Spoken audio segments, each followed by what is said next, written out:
नमस्कार. आज आपण एका अशा गोष्टीबद्दल जाणून घेणार आहोत जी ऐकायला खूप साधी वाटते, पण जिने अक्षरशः जग बदलून टाकलं.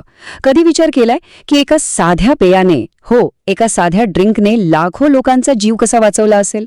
चला तर मग आज आपण हीच अविश्वसनीय कहाणी उलगडून पाहूया. आपल्या शरीराची कल्पना आहे ना, ती एक अत्यंत गुंतागुंतीच्या इलेक्ट्रिकल सिस्टमसारखी करा. एक अशी प्रणाली जी सुरळीत चालण्यासाठी एका अचूक संतुलनाची, एका परफेक्ट बॅलन्सची गरज असते. आणि जर का हे संतुलन बिघडलं ना, तर संपूर्ण यंत्रणाच धोक्यात येऊ शकते. तर ह्या सगळ्या विद्युत प्रणालीला जी शक्ती चालवते ना, तिलाच इलेक्ट्रोलाइट्स म्हणतात. आता हे नाव जरा जड वाटेल, पण सोप्या भाषेत सांगायचं झालं तर हे आपल्या शरीराचे स्पार्क प्लग आहेत असं समजा. म्हणजे बघा, जेव्हा हे इलेक्ट्रोलाइट्स पाण्यात विरघळतात तेव्हा ते एक प्रकारचा करंट म्हणजे विद्युत प्रभार वाहून नेतात. आणि ह्याच करंटमुळे आपल्या पेशी एकमेकांशी बोलू शकतात, संवाद साधू शकतात आणि आपलं शरीर काम करतं.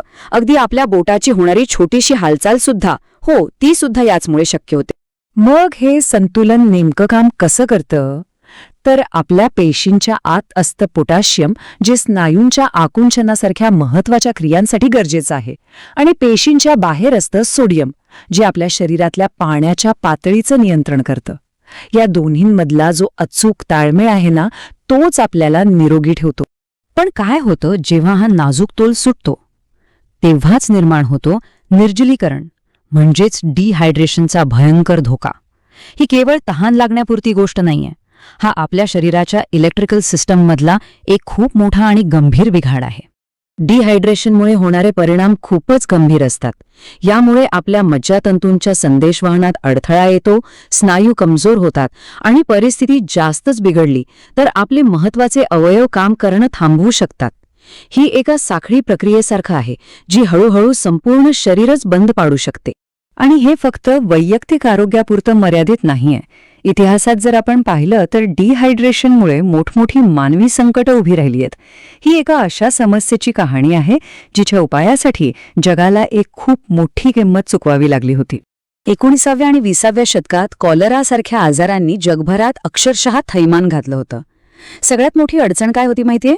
रुग्णांना फक्त साधं पाणी देऊन काहीच उपयोग होत नव्हता. कारण त्यांच्या शरीरातून फक्त पाणी नाही तर ते महत्वाचे इलेक्ट्रोलाइट्स पण निघून जात होते आणि त्यामुळे त्यांचं संतुलन पूर्णपणे बिघडत होतं. लाखो लोकांचा जीव जात होता आणि जगाला एका साध्या पण अत्यंत प्रभावी अशा उपायाची खूप खूप गरज होती. आणि मग तो क्षण आला ज्याने सगळं काही बदलून टाकलं. एका अनपेक्षित, जवळजवळ अपघाताने लागलेल्या शोधाने या शतकानुशतके जुन्या समस्येवर एक साधा पण अत्यंत प्रभावी तोडगा शोधून काढला. आणि हे आहे ते क्रांतिकारक सूत्र: मीठ अधिक पाणी अधिक साखर बरोबर जीवन. संशोधकांना काय आढळलं की मीठ आणि पाण्याच्या मिश्रणात जर थोडीशी साखर मिसळली तर आपलं शरीर पाणी आणि सोडियम खूप खूप वेगाने शोषून घेतं.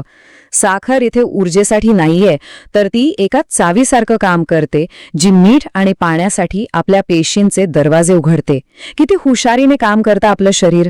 या शोधाचं महत्त्व इतकं मोठं होतं की 1978 साली द लॅन्सेट या जगातल्या सगळ्यात प्रतिष्ठित वैद्यकीय जर्नलने याला कदाचित या शतकातील सर्वात महत्त्वाची वैद्यकीय प्रगती असं म्हटलं होतं. विचार करा, हे एकच वाक्य या साध्या उपायाची ताकद दाखवून देतं. याच वैज्ञानिक तत्वाला आज आपण ओरल रिहायड्रेशन थेरपी म्हणजेच ORT म्हणून ओळखतो.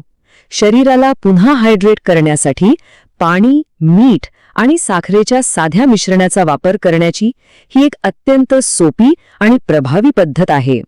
तर मग या साध्या उपायाने जगात नेमकी किती मोठी क्रांती घडवली?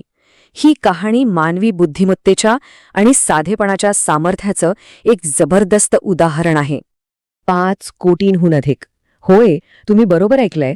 ORTच्या व्यापक वापरामुळे आतापर्यंत इतके जीव वाचले असल्याचा अंदाज आहे. आणि हे सगळं शक्य झालं एका साध्या, कमी खर्चाच्या छोट्याशा पाकिटामुळे. तर मग या जीवनदायी पाकिटात असतं तरी काय? काही वेगळं नाही. तेच नेहमीचे साधे घटक, आपलं साधं मीठ, पोटॅशियम क्लोराईड, साखर आणि एक स्थिर ठेवणारा पदार्थ. हे सर्व सहज उपलब्ध होतात आणि खूप स्वस्त असतात. आणि म्हणूनच हा उपाय जगभरातल्या कानाकोपऱ्यात पोहोचू शकतो.